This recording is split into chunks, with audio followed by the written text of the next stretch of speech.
سوال اس بات کا پیش آتا ہے کہ تم نے اپنے دشمن کے ساتھ وہ معاملہ کیا یا نہیں جو معاملہ محمد صلی اللہ علیہ وسلم کا اپنے ستانے والوں کے ساتھ؟ ہاں، سوال انتقام بدلے کا نہیں ہے، کیوں کہ کام کرنے والوں کی بنیادی چاہت اور ان کے کام کا مقصد ساری انسانیت کو ہدایت پر لانا ہے۔ یہ دشمن کو اگر دوست کی نظر سے نہیں دیکھتے اور اگر یہ دشمن کو محمد صلی اللہ علیہ وسلم کے طریقے کے مطابق کے ساتھ معاملہ نہیں کرتے، تو میں عرض کرتا ہوں کہ 4 مہینے لگا دینا یا اس کام سے نسبت حاصل ہو جانا یا کوئی چیز نہیں ہے، جب تک کام کرنے والوں کی ان کی نیتیں، ان کے ارادے، ان کے جذبات محمد صلی اللہ علیہ وسلم کے جذبات کے عین مطابق نہ ہوں، کام سے کوئی مناسب۔ السلام علیکم دوستو، welcome back to my YouTube channel live Delhi مرکز بیان۔ امید ہے آپ سب خیریت سے ہوں گے۔ آج کی اس ویڈیو میں ہم بہت ہی اہم بیان سنیں گے حضرت جی مولانا سعد صاحب کا۔ اگر آپ کو ہمارا کام اچھا لگتا ہے تو نیچے آپشن ہوگا تھینکس کا، اس پہ ٹچ کریں اور ہمیں گفٹ سینڈ کر سکتے ہیں۔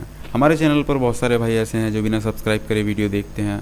تقریباً ایک مہینے میں 50,000 سے زیادہ لوگ ہمارے چینل کو وزٹ کرتے ہیں۔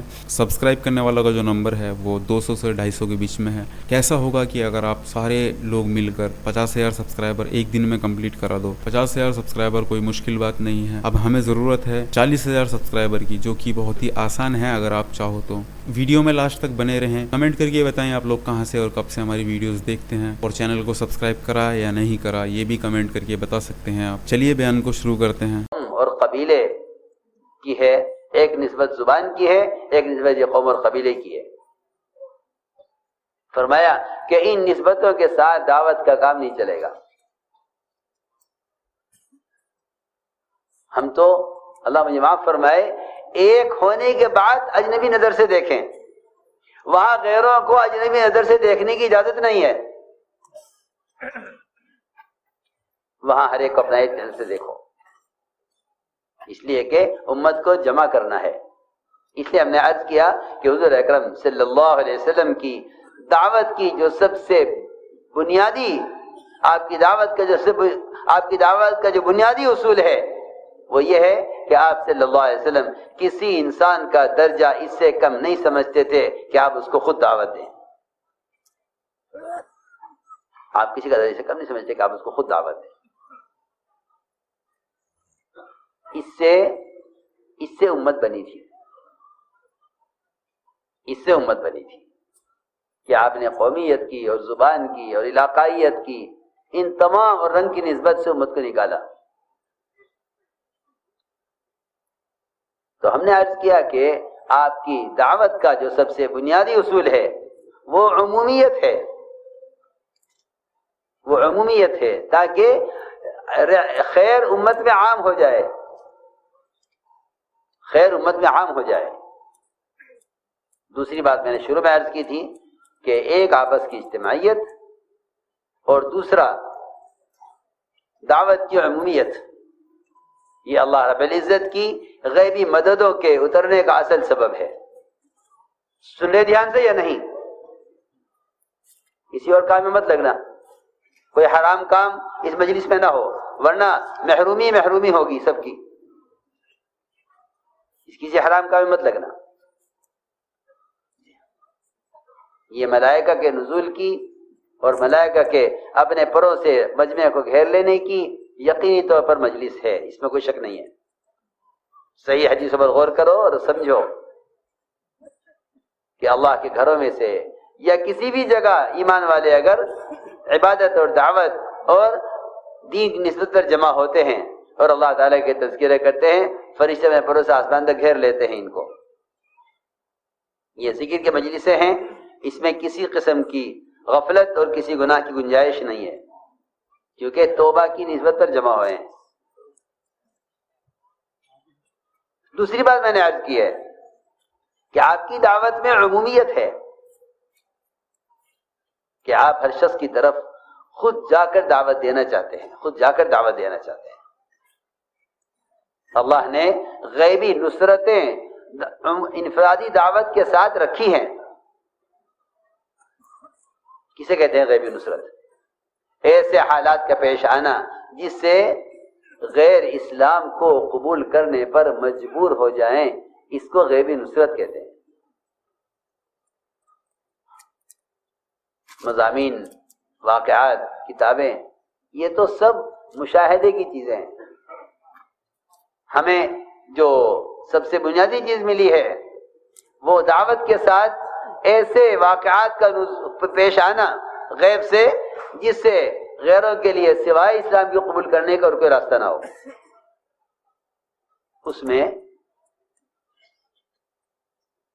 اس کے لیے سب سے بنیادی کام انفرادی دعوت دینا ہے. آپ صلی اللہ علیہ وسلم ایک سفر میں تھے، صحابہ آپ کے ساتھ تھے. آپ نے دیکھا ایک آدمی کو گزرتے ہوئے ایک راستے پر، فرمایا کہاں جا رہے ہو؟ اس نے عرض کیا کہ میں اپنے گھر والوں کے پاس جا رہا ہوں. آپ نے فرمایا کیا تمہیں ایک خیر کی بات میں کی رغبت ہے؟ اس نے کہا وہ کیا بات ہے؟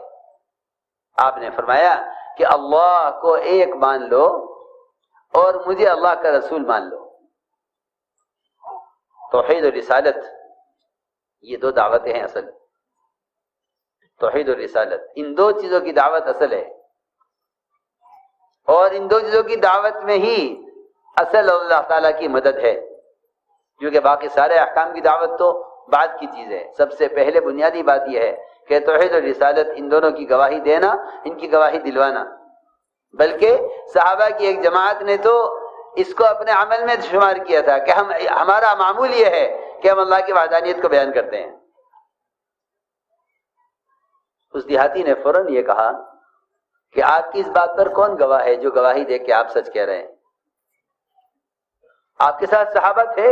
عبداللہ خود فرماتے ہیں، روایت میں ہے کننا معه فی سفرین، ہم آپ کے ساتھ سفر میں تھے. فرمایا آپ نے کہ اس وادی کے کنارے پر جو درخت کھڑا ہوا ہے یہ درخت گواہی دے گا کہ میں اللہ کا رسول ہوں. وہاں سے درخت زمین پھاڑتا ہوا آیا اور آپ کے سامنے آ کر کھڑا ہو گیا. آپ نے 3 مرتبہ درخت سے گواہی لی، درخت نے 3 مرتبہ گواہی دی کہ بے شک آپ جیسا فرما رہے ہیں بات یہی ہے، بات یہی ہے. 3 مرتبہ اس نے درخت نے گواہی دی. اس آدمی نے، اس دیہاتی نے براہ راست درخت سے گواہی سنی. یہ گواہی سن کر اس نے اسلام قبول کیا اور یہ کہہ کر گیا کہ میں اپنی قوم کو دعوت دے کر انہیں آپ کے پاس لے کر آتا ہوں. میرے دوستو عزیزو، اللہ تعالیٰ کی غیبی مددیں وہ انفرادی دعوت کے ساتھ ہیں، بشرط یہ کہ ہم کسی کو اپنی محنت اور میدان سے باہر نہ سمجھیں. ہر ایک کو دعوت. حضور اکرم صلی اللہ علیہ وسلم نے سفر ہجرت میں، جبکہ سفر بہت خطرے کا سفر تھا، آپ کی تلاش میں ہر طرف گھوڑے دوڑائے ہوئے تھے، انعامات کے اعلانات ہو رہے تھے کہ جو نعوذ باللہ آپ کو زندہ یا مردہ کی حال میں پکڑ لائے اس کے لیے انعامات ہیں. لیکن اس خطرے کے سفر میں آپ نے مشورہ بھی کیا کہ کدھر سے جانا چاہیے. صحابہ نے عرض کیا کہ یہ ایک راستہ ہے، مگر اس راستے میں ڈاکو رہتے ہیں.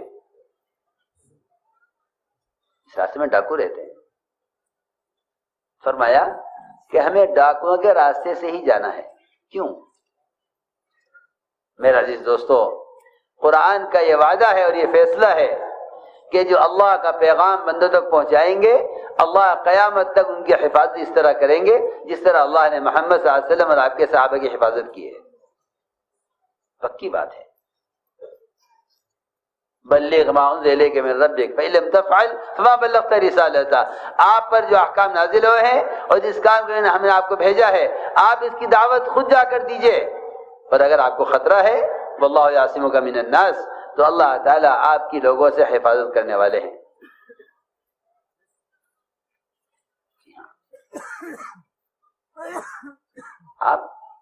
آپ کو اللہ تعالیٰ چھپا لیتے، لیکن آپ کو چھپا لیتے تو پھر یہ غیبی مدد نہ ہوتی. ظاہر کرنے کے باوجود قریب لا کر اللہ تعالیٰ نے ایک مکڑی کے جالے سے آپ کی حفاظت کر کے دکھلایا کہ جو تمہارے نزدیک سب سے کمزور چیز ہے زبان نزدیک سب سے کمزور چیز ہے. ہم اس کمزور چیز کے ذریعے اپنے نبی کی اس دن حفاظت کریں جس دن کہ دشمن آپ کو پکڑنے کے لیے آپ کے قریب تک پہنچ گیا تھا. وہاں ایک بڑی بات یہ ہے کہ حضور اکرم صلی اللہ علیہ وسلم نے موسیٰ علیہ السلام کی طرح یہ نہیں کہا ان معی ربی سیہدین، کیونکہ جب آگے تو سمندر آ گیا، پیچھے فرعون آ گیا، تو یہ کہا بنی اسرائیل انا لمدرکون، ہم تو گھیر لیے گئے. کلا ان معی ربی سیہدین، میرے ساتھ میرا رب ہے. نبی کہہ رہے ہیں میرے ساتھ میرا رب ہے، تم گھبراؤ مت. اور یہاں جب یہ فرمایا ابوبکر رضی اللہ تعالیٰ عنہ نے کہ یہ یہاں تک پہنچ گئے ہیں، اگر ذرا سا جھکیں گے تو ہمیں دیکھ لیں گے، آپ نے فرمایا لا تحزن ان اللہ معنا، جو اللہ کا وعدہ میرے ساتھ اپنی معیت کا ہے وہی وعدہ ابوبکر تمہارے ساتھ ہے، یعنی جو وعدہ اللہ کی معیت کا میرے ساتھ ہے وہ وعدہ امت کے ساتھ ہے. اللہ معنا، اللہ ہمارے ساتھ ہے. یہ نہیں فرمایا ابوبکر تم گھبراؤ مت اللہ میرے ساتھ ہے. ان اللہ معنا، کہ جو معیت، جو نصرت اللہ کی نبی کے ساتھ ہے وہ خدا کی قسم قیامت تک ہر امتی کے ساتھ ہے. تو میں نے عرض کیا کہ آپ صلی اللہ علیہ وسلم نے سفر ہجرت میں ڈاکوؤں کا راستہ بذات خود بالارادہ اختیار کیا کہ ہمیں ڈاکو کا راستے سے جانا ہے. کیوں؟ کہ ان کو دعوت دیں گے. جب داعی کسی کو دعوت دینے کے ارادے سے قدم اٹھا لیتا ہے، اللہ تعالیٰ اس کے راستے کے تمام مجاہدوں کو اور اس کے راستے کی تمام ناگواریوں کو اور اس راستے کی تمام مشقتوں کو اور اس راستے کی تمام پیش آنے والی رکاوٹوں کو مدعو کے دل کو متوجہ کرنے کا سبب بنا دیتے ہیں. یہ اصولی بات ہے. یہ داعی کی اذیتیں مدعو کی ہدایت کا سبب بنتی ہیں. یہ قرآن نے اسی طرح کہا ہے کہ نبیوں کا صبر کرنا قوموں کی ہدایت کا ذریعہ ہے. ہم نے عرض کیا کہ ایک کام ہے اور اللہ تعالیٰ کی غیبی مددوں کے نازل ہونے کا یہ بنیادی سبب ہے دعوت اللہ، بشرط یہ کہ داعی امت کو طبقاتی نظر سے نہ دیکھے. یہ سب سے بنیادی چیز ہے. حضور اکرم صلی اللہ علیہ وسلم کے یہاں جب کوئی کسی ارادے سے آتا تھا، عمیر بن وہب آپ کو قتل کرنے کے لیے چلے مکہ مکرمہ سے، کہا مکے والوں سے گھبراؤ مت، میں ابھی جاتا ہوں اور جاتے ہی تمہیں خوشخبری پہنچ جائے گی کہ میں نعوذ باللہ آپ کو قتل کر دیا. یعنی آنے والوں کا استقبال ایسا تھا. ہم تو یہ سوچتے ہیں کہ میرے بارے میں کوئی کیا خیال رکھتا ہے، مجھے اس کے بارے میں وہی خیال رکھنا چاہیے جو اس کا خیال میرے بارے میں ہے. جتنی دوریاں اور جتنی آپس میں رنجشیں ہیں اس کی بنیادی وجہ یہ ہے کہ ہمارا گمان اور خیال اور ہمارا ارادہ ایک مسلمان کے ساتھ وہ نہیں ہے جو محمد صلی اللہ علیہ وسلم کا اپنے قتل کے ارادے سے آنے والے کے بارے میں ہے. اللہ اکبر. آپ جانتے تھے یہ مکے سے چلے نہیں تھے، آپ کو معلوم ہو گیا تھا. انہوں نے عمیر بن وہب نے کہا مکے والوں سے کہ ابھی میں تمہیں خوشخبری سناتا ہوں، جا کر غلام سے کہا تلوار تیز کر، اور یہاں سے یہ تلوار لے کر گلے میں ڈال کر سیدھے پہنچے مدینہ منورہ. حضرت عمر نے دیکھ لیا کہ اس کا ارادہ اچھا معلوم نہیں ہوتا. فرمایا صحابہ سے تم جلدی جا کر بیٹھ جاؤ اللہ کے نبی کے پاس، ادھر قریب نہ بیٹھے، اس کا ارادہ اچھا نہیں ہے. چنانچہ انصار آپ کو گھیر کر بیٹھ گئے اور یہ عمیر بن وہب گلے میں تلوار لٹکائے ہوئے وہاں پہنچے. حضرت عمر رضی اللہ تعالیٰ عنہ نے اس کا گریبان تلوار کے ساتھ پکڑا ہوا تھا. کہ ایک قریب میں جا کر بیٹھے. فرمایا عمر اس کا گریبان چھوڑو. یہ کیا کیا تم نے اس کے ساتھ؟ اس کے گریبان چھوڑو. فرمایا عمر آؤ یہاں آؤ ہمارے پاس. اللہ اکبر. جو آدمی آپ کے قتل کا ارادہ لے کر چلا ہے اور اللہ نے آپ کو وحی سے پہلے بتا دیا کہ عمر بن وہاب اس ارادے سے آ رہے ہیں، آپ صلی اللہ علیہ وسلم نے صحابہ کو پیچھے کیا، انہیں آگے بلا کر بٹھایا. سوال اس بات کا ہے کہ اگر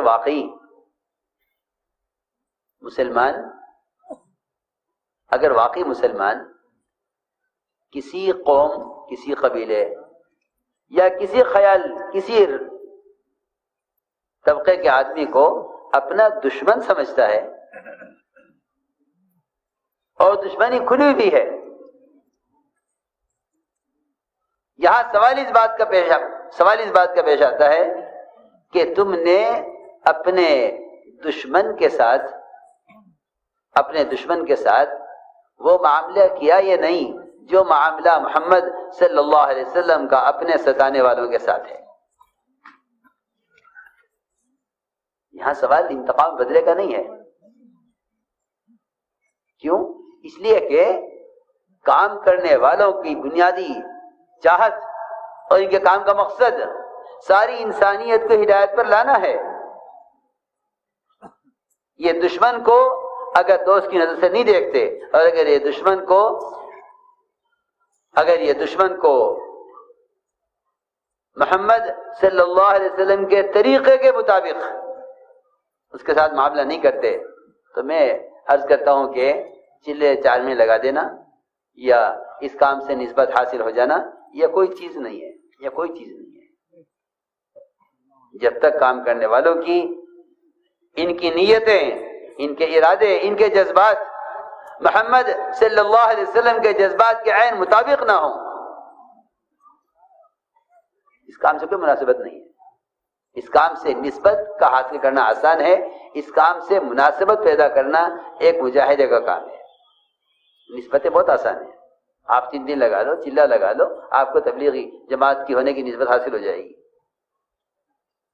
سوال نسبت کا نہیں ہے، سوال تو دعوت کے اسلوب سے اس مناسبت سے تعلق، اس مناسبت کے پیدا ہونے کا ہے جو مناسبت محمد صلی اللہ علیہ وسلم جو طریقہ محمد صلی اللہ علیہ وسلم کا تھا اس طریقے سے مناسبت ہو. اب آپ اندازہ کریں، ایک آدمی گلے میں تلوار لٹکا کر، تیز کرا کر، مکے والوں کو بتلا کر آپ کے قتل کے ارادے سے آیا ہے. فرمایا صحابہ سے ذرا پیچھے ہٹ جاؤ، عمر آگے آؤ. کیسے آنا ہوا؟ یہاں بیٹھو. کیسے آنا ہوا؟ میں تو بھائی کو لینے آیا ہوں. فرمایا نہیں، سچی بتاؤ کیوں آئے؟ کہ میں تو اسی کے لیے آیا ہوں. تلوار کیوں لائے؟ کہ ان تلواروں نے تو بڑا نقصان کیا ہے، کوئی فائدہ نہیں ہوا ان تلواروں سے. حالانکہ آئے اسی مقصد سے آئے ہیں کہ آتے آپ پر حملہ کریں گے.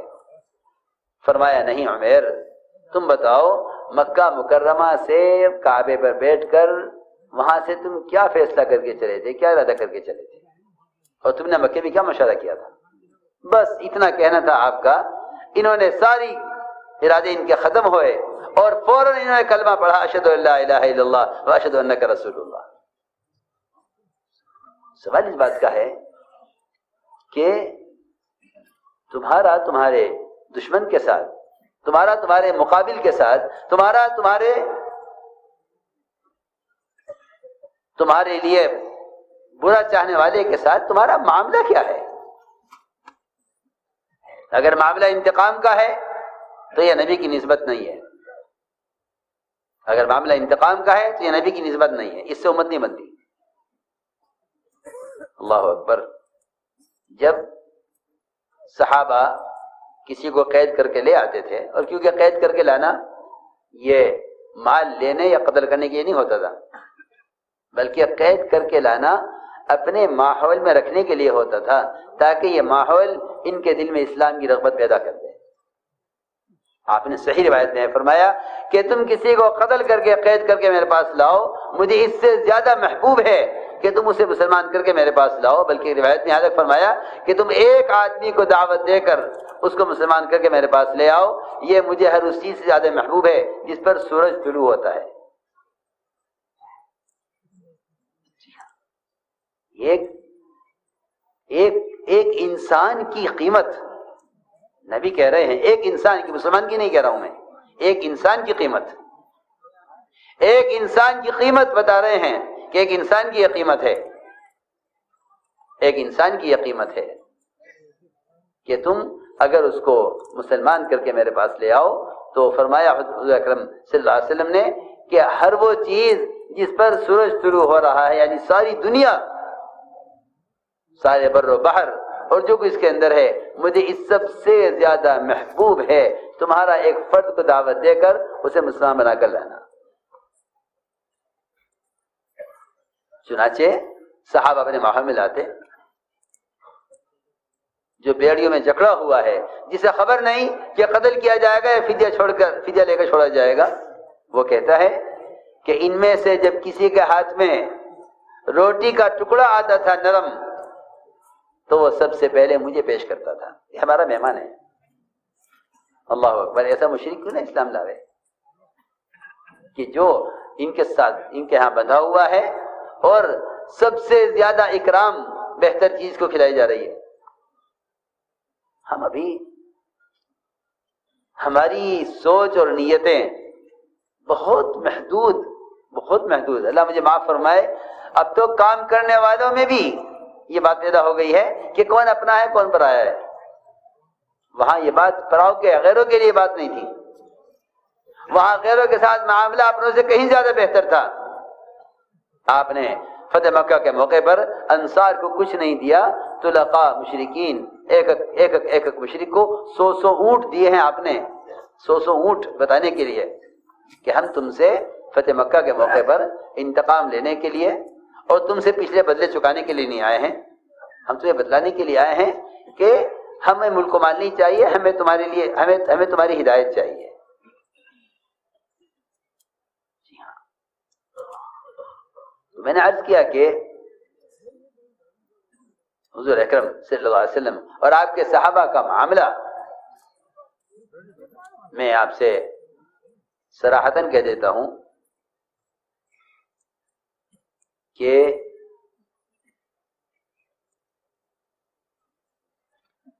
تعصب کسی بھی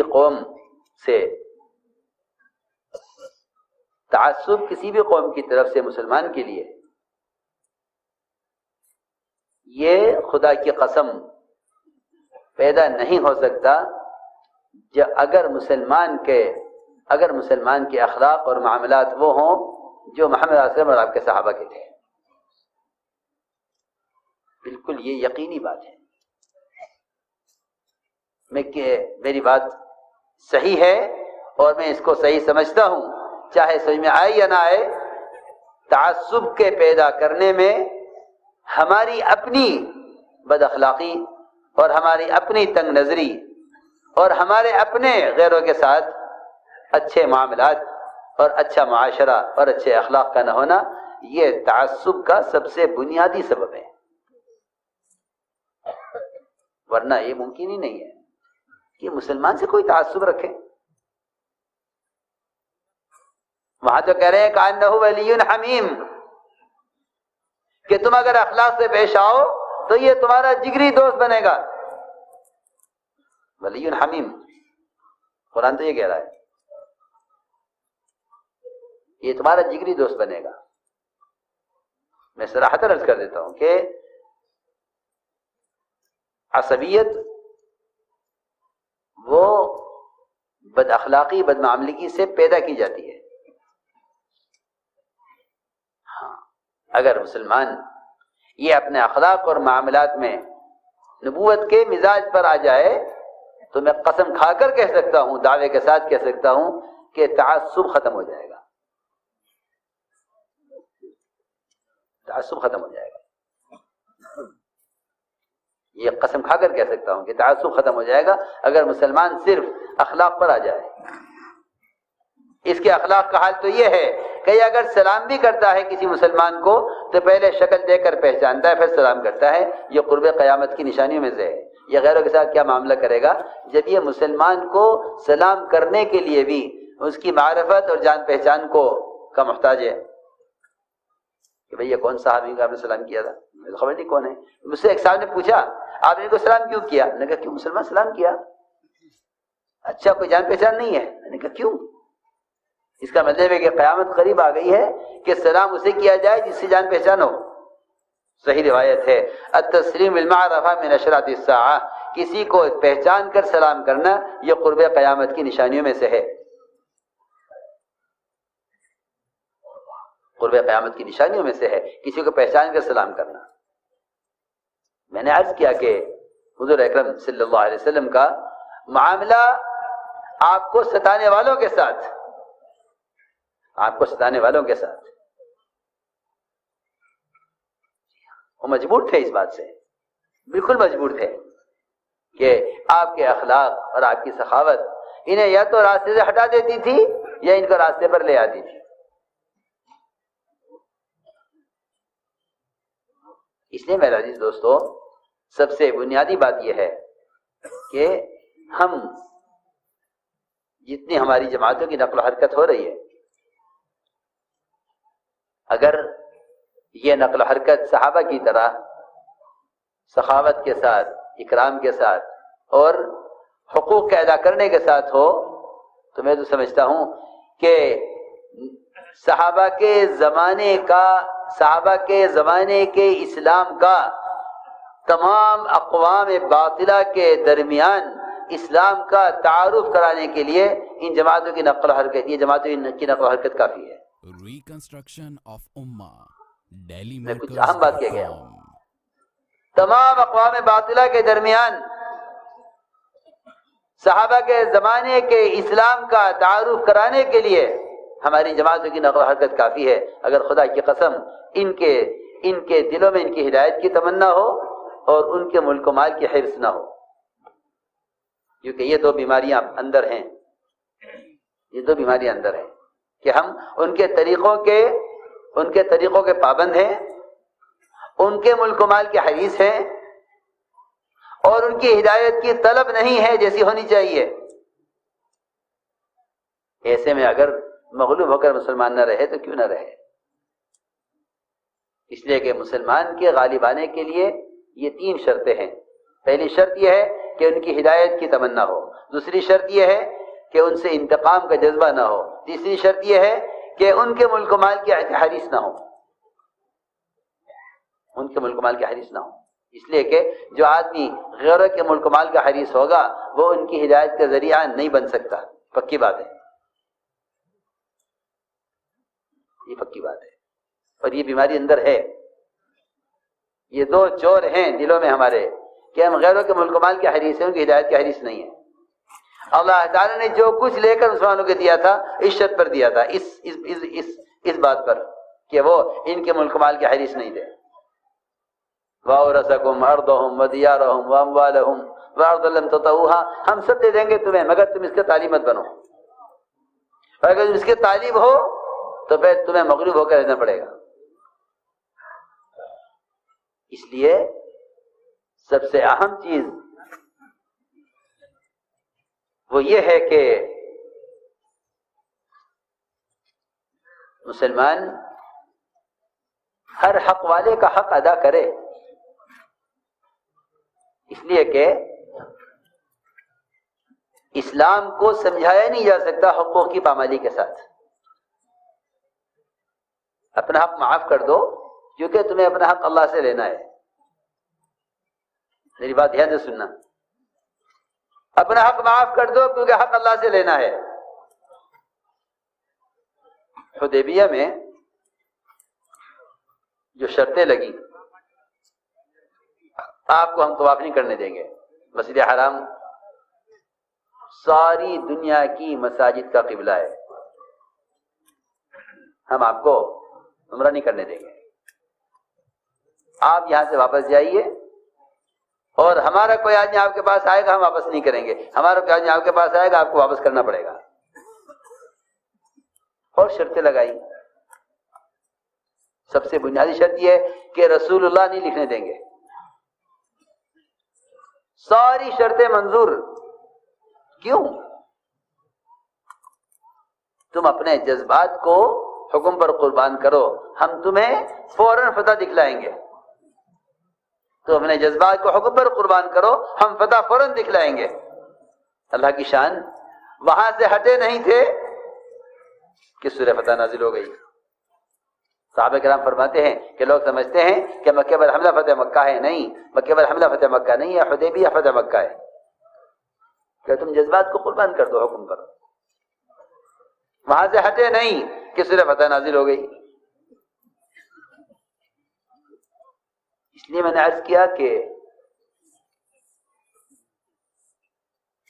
ہر حق اور باطل ان دونوں کی ایک حد ہے جہاں تک ان کو پہنچنا ہے۔ حق اپنی حد کو پہنچ کر غالب آئے گا اور باطل اپنی حد کو پہنچ کر مغلوب ہوگا۔ لیکن ہمیں صاف صاف آپ سے عرض کر دیتا ہوں کہ ہم باطل کو اس کی انتہا تک پہنچنا نہیں دیتے اپنی غلطیوں کی وجہ سے، کہ باطل کو اس کی انتہا تک پہنچنے دو۔ اور میں سب صاف کہتا ہوں کہ باطل کے اپنی انتہا تک پہنچنے کے لیے وہ اصول اور ضابطے ہیں جو محمد صلی اللہ علیہ وسلم کے ضابطے تھے۔ میری بات توجہ چاہے گی بہت، کہ مسلمان عبادات میں، معاملات میں، اخلاق اور معاشرے میں جب تک مسلمان اتباع سنت پر پوری طرح نہیں آئے گا اور اجتماعی طور پر کامل دین پر قائم نہ ہوگا، اس وقت تک مسلمان مغلوب رہے گا۔ چنانچہ معاملات میں اگر حق غیروں کا ہے تب تو ادا کرنا ہی کرنا ہے۔ اگر حق اپنا بنتا ہے، حق اپنا بنتا ہے، حق اپنا بنتا ہے، تو جنہیں اپنا حق مخلوق سے لینا ہوتا ہے وہ لڑتے ہیں، اور جنہیں اپنا حق خالق سے لینا ہوتا ہے وہ نہیں لڑا کرتے۔ چھوڑ دو، بہت آسان بات ہے۔ لڑتے وہ ہیں آپس میں جنہیں حق مخلوق سے لینا ہوتا ہے، اور جنہیں حق خالق سے لینا ہوتا ہے وہ آپس میں لڑا نہیں کرتے۔ نہیں لڑتے، ہم اب خالق سے اپنا حق خالق سے لیں گے۔ جی ہاں، بہت آسان بات ہے۔ لڑتے وہ ہیں جو مخلوق سے حق چاہتے ہیں، اس لیے کہ ظالم کون ہے، مظلوم کون ہے؟ جب یہ اللہ تعالیٰ کے علم میں اور نظر میں ہے، پھر کیا پرواہ ہے؟ پھر کیا پرواہ ہے؟